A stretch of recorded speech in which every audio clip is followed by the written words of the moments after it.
છે ને આગળ વાત કરીએ સુરેન્દ્રનગરની તો સુરેન્દ્રનગરના ચોટીલા તળેટીમાં આવેલા ચામુંડા મંદિર અને નવગ્રહ મંદિરમાં નશામાં ધૂત બે શખ્સોએ હંગામો મચાવ્યો। દારૂ પીને બૂટ ચપ્પલ પહેરી મંદિરમાં ઘૂસી ગયા, ત્યારબાદ પૂજારીને અપશબ્દો બોલી તેમને જાનથી મારી નાખવાની ધમકી પણ આપી। સમગ્ર ઘટનાના સીસીટીવી ફૂટેજ પણ સામે આવ્યા। ચામુંડા માતાજી સેવા ટ્રસ્ટ પોલીસ મથકે ફરિયાદ નોંધાવી કડક કાર્યવાહી કરવાની માંગ કરવામાં આવી છે।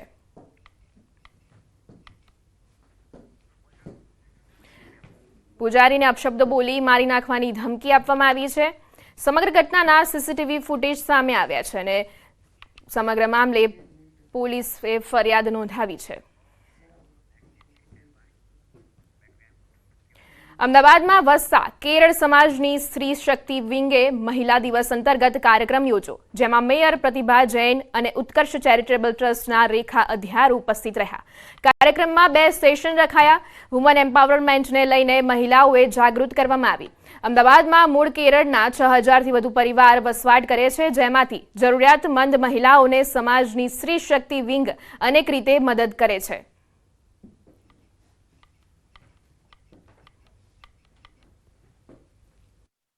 हम यही ट्राई कर रहे हैं कि सभी बैकग्राउंड की जितनी भी लेडीज़ हैं उनको हेल्प करें, उनके अपने अपने बिजनेसेस को आगे करने का। दूसरा, हम एक साथ मिलके जो अंडरसर्व्ड कम्युनिटी है, जिनको ज़रूरत है हमारे चैरिटी वर्क वगैरह सबको, तो हम लोग उसके लिए भी काम करते हैं। ગુજરાતમાં દારૂ ઘુસાડવાની તરકીબને નાકામયાબ કરી નરોડા પોલીસે 4 આરોપીને ઝડપી પાડ્યા છે। એર કુલરની આડમાં રાજસ્થાનથી ગુજરાત લવાતો વિદેશી દારૂનો જથ્થો નરોડા પોલીસે ઝડપી પાડ્યો છે। નરોડા પોલીસને બાતમી મળી હતી કે કન્ટેનરમાં એસી અને એર કુલર ભરી મોટી માત્રામાં દારૂ લાવવામાં આવી રહ્યો છે। પોલીસે બાતમીના આધારે પેટ્રોલિંગ કરી રણાસણ ટોલ પ્લાઝા પાસેથી કન્ટેનરને અટકાવી પૂછપરછ કરી હતી। કન્ટેનરમાંથી એર કુલર અને એસીની આડમાં લવાતી વિદેશી દારૂની 3960 બોટલ ઝડપાઈ છે। આગળની સાઈડ પાઇલોટિંગ કરીને આવતી એક બલેનો કાર હતી, જે કારમાંથી 2 આરોપી તથા કન્ટેનર ચલાવનાર તથા તેનો સાગરીત એવી રીતે કુલ 4 આરોપી પકડી પાડ્યા છે અને ટોટલ મુદ્દામાલ 79,50,000 રૂપિયાનો કબજે કરવામાં આવેલ છે। તો સમાચારમાં ઘઉંનો પાક તૈયાર થઈ ગયો છે। ગોંડલ માર્કેટિંગ યાર્ડ ઘઉંની બમ્પર આવકથી ઉભરાઈ રહ્યું છે। યાર્ડની બહાર ઘઉં વેચવા આવેલા વાહનોની લાંબી કતારો જોવા મળી। વહેલી સવારથી જ બંને બાજુના રસ્તા પર 3 થી 4 કિલોમીટર સુધીના 700થી વધુ વાહનોની લાંબી લાઈન લાગી ગઈ, જ્યારે 45 થી 50,000 ગુણીની આવક જોવા મળી। હરાજીમાં ઘઉંનો 20 કિલોનો ભાવ 450 થી 751 રૂપિયા સુધી બોલાયો। જો કે ખૂબ વધારે પ્રમાણમાં આવક થઈ હોવાથી ઘઉં રાખવા માટે જગ્યા ન રહી, જેથી આવક બંધ કરવાની ફરજ પડી હતી। સત્તાધીશો નવી જાહેરાત ન કરે ત્યાં સુધી ઘઉંની આવક સદંતર બંધ રહેશે।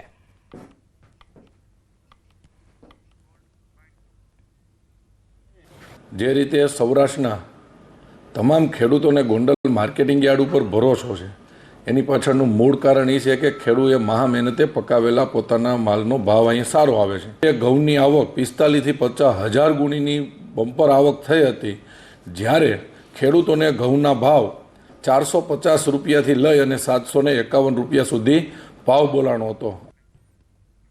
આગળ વાત કરીએ સાબરકાંઠાની તો સાબરકાંઠામાં સાબર ડેરીના નિયામક મંડળની ચૂંટણીનો મામલો। સાબર ડેરીના નિયામક મંડળની ચૂંટણીમાં 16 બેઠકો પૈકી 15 બેઠક બિનહરીફ થઈ છે। મતગણતરીના અંતે બાયડના પૂર્વ ધારાસભ્ય જશુભાઈ પટેલનો ભવ્ય વિજય થયો, જ્યારે માલપુર બેઠકના ભાજપના ઉમેદવાર હસમુખ પટેલની હાર થઈ છે, જ્યારે ભાજપ પ્રેરિત પેનલના 15 સભ્યો બિનહરીફ થયા છે। ચૂંટણીમાં કુલ 910 મતદારો પૈકી 904 મતદારોએ મતદાન કર્યું છે। લોકોના પ્રશ્નો માટે હંમેશા હું ઝઝૂમતો રહીશ। પ્રજા ઉપર, મતદારો ઉપર મને એટલો વિશ્વાસ હતો। પ્રજા મને કહેતી હતી એકલા લડો છો, કૂટી માર છે, પણ મતદારો પર મને પૂરો વિશ્વાસ હતો અને આ મતદારોનો વિજય છે, મારો વિજય નથી। સાબર ડેરી નિયામક મંડળની ચૂંટણી સંદર્ભે માલપુર બેઠકની ચૂંટણી ગઈકાલે યોજાયેલી હતી, જે સંદર્ભે આજે મતગણતરીની પ્રક્રિયા હાથ ધરવામાં આવેલ હતી। આમ મતોનું જશુભાઈ શિવાભાઈના પક્ષમાં વધાર હોય એમને અહીંયાથી વિજેતા જાહેર કરવામાં આવેલ છે। અમદાવાદ મ્યુનિસિપલ કોર્પોરેશન દ્વારા ખારીકટ કેનાલ પ્રોજેક્ટની ફેઝ 1ની કામગીરી શરૂ કરવામાં આવી છે. ખારીકટ કેનાલની ફેઝ 1ની કામગીરી શરૂ કરાતા લોકોને ગંદકીની સમસ્યાથી મુક્તિ મળી છે. ઉપરાંત નરોડા વિસ્તારમાં પદ્માવતી સોસાયટીથી લઈ નવયુગ 4 રસ્તા સુધી કેનાલને સંપૂર્ણપણે ઢાંકી તેના ઉપર રોડ બનાવવાની કામગીરી કરાશે, જેથી લોકોને ટ્રાફિકની સમસ્યાથી પણ નિરાકરણ અને રાહત મળશે. ખારીકટ કેનાલની ફેઝ 1ની કામગીરી શરૂ થતાં મુખ્યમંત્રી ભૂપેન્દ્ર પટેલે ખારીકટ કેનાલનું નિરીક્ષણ કરવા પહોંચ્યા હતા. ઉપરાંત મનપા commissioner M Thennarasan, standing committee chairman સહિતના અધિકારીઓ સ્થળ પર પહોંચ્યા હતા. અમદાવાદ મહાનગરપાલિકા દ્વારા 1200 કરોડના ખર્ચે ખારીકટ કેનાલનો પ્રોજેક્ટ ધરાયો છે. અમદાવાદ મનપા દ્વારા 22 કિલોમીટર પૈકી 13 કિલોમીટર જેટલી કેનાલને પૂરી ગાર્ડન બનાવવાનો મહત્વાકાંક્ષી પ્રોજેક્ટ હાથ ધરાયો છે.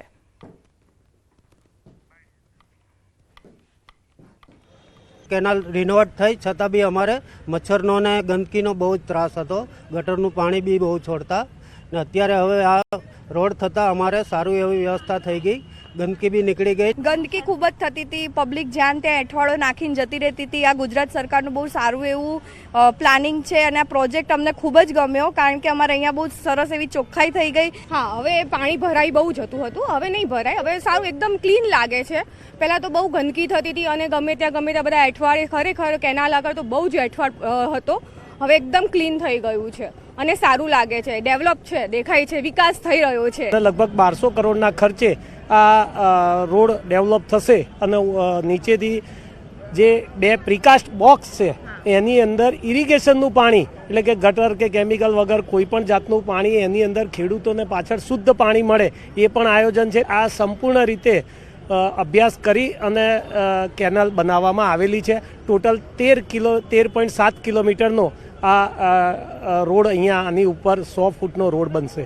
112 વર્ષ જૂની ખારીકટ કેનાલની ગંદકી હવે ભૂતકાળ બની ગઈ છે. આપ મારી પાછળ જે પ્રોજેક્ટ જોઈ રહ્યા છો ને જે રોડ જોઈ રહ્યા છો તે ખાસ કરીને ખારીકટ કેનાલ ઉપર બનાવવામાં આવ્યું છે. ખારીકટ કેનાલને એ રીતે ડિઝાઇન કરવામાં આવ્યું છે કે સિંચાઈ વિભાગ દ્વારા વિશેષ પ્રકારે ખેડૂતોને પાણી પણ મળી રહે અને સાથે વિસ્તારના લોકો માટે ગંદકી પણ ન સર્જાય. પૂર્વથી પશ્ચિમ તરફના ભાગમાં વરસાદી પાણી થકી સિંચાઈ મળી રહે તે માટે વિશેષ 112 વર્ષ પહેલાં તૈયાર કરવામાં આવી હતી આ ખારીકટ કેનાલ. અને ખારીકટ કેનાલ ખાસ કરીને અંડરગ્રાઉન્ડ બનાવીને હવે તેના ઉપર રોડ બનાવવામાં આવ્યું છે. આપ કન્સ્ટ્રક્શન પ્રોજેક્ટ તો જોઈ રહ્યા છો, પરંતુ હવે એક નજર એ પ્રકારે પણ કરો કે ખારીકટ કેનાલનું પાણી જે છે તે ડિઝાઇન કરવામાં આવ્યું છે તે આ પ્રકારે કરવામાં આવ્યું છે કે પાણી અહીંથી પસાર થઈ શકે. રોડને આપ જોઈ રહ્યા છો કે જ્યાં ખાસ કરીને આ ઉપરનો જે રોડ જોઈ રહ્યા છો ખારીકટ કેનાલની ઉપરનો આ રોડ છે જેને તૈયાર કરી દેવામાં આવ્યો છે.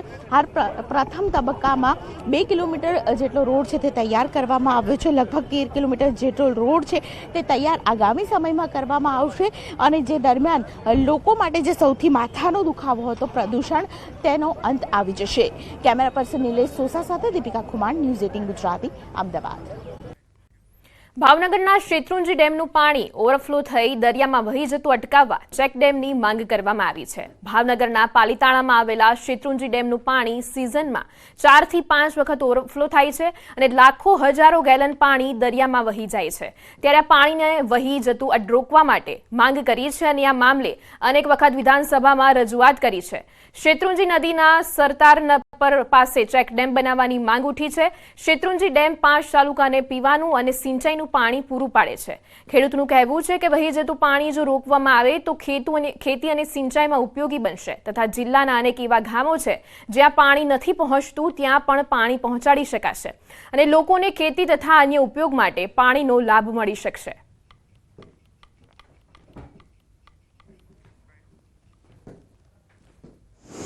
શેત્રુંજી ડેમની અંદર પણ બીજા ચેક ડેમ બનાવવા જોઈએ, 8 ડેમ બનાવવા જોઈએ અને પાણી રોકી રાખવું જોઈએ. દરિયા સુધી જાય હજારો ગેલન પાણી વયું જાય છે અને અહીંયા ખેતીની જમીનની અંદર હુકી બંજર જમીન બનતી જાય છે.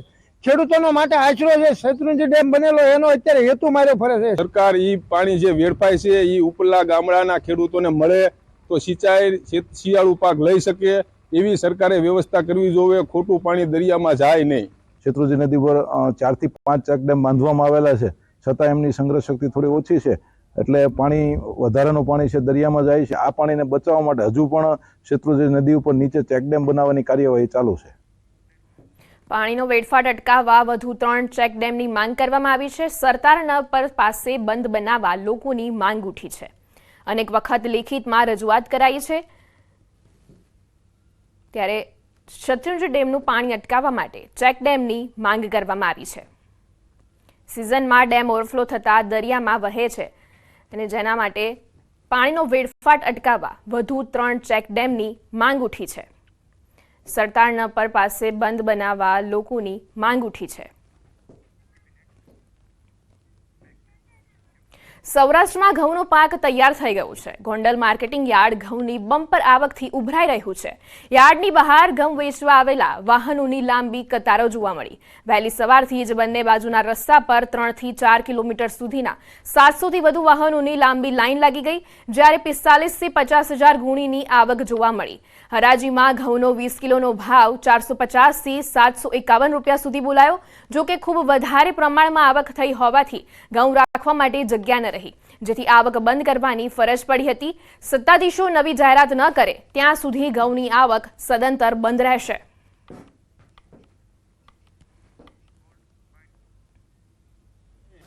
જે રીતે સૌરાષ્ટ્રના તમામ ખેડૂતોને ગોંડલ માર્કેટિંગ યાર્ડ ઉપર ભરોસો છે, એની પાછળનું મૂળ કારણ એ છે કે ખેડૂએ મહા મહેનતે પકાવેલા પોતાના માલનો ભાવ અહીંયા સારો આવે છે. ઘઉંની આવક 45 થી 50 હજાર ગુણીની બમ્પર આવક થઈ હતી, જ્યારે ખેડૂતોને ઘઉંના ભાવ 450 રૂપિયાથી લઈ અને 751 રૂપિયા સુધી ભાવ બોલાણો હતો.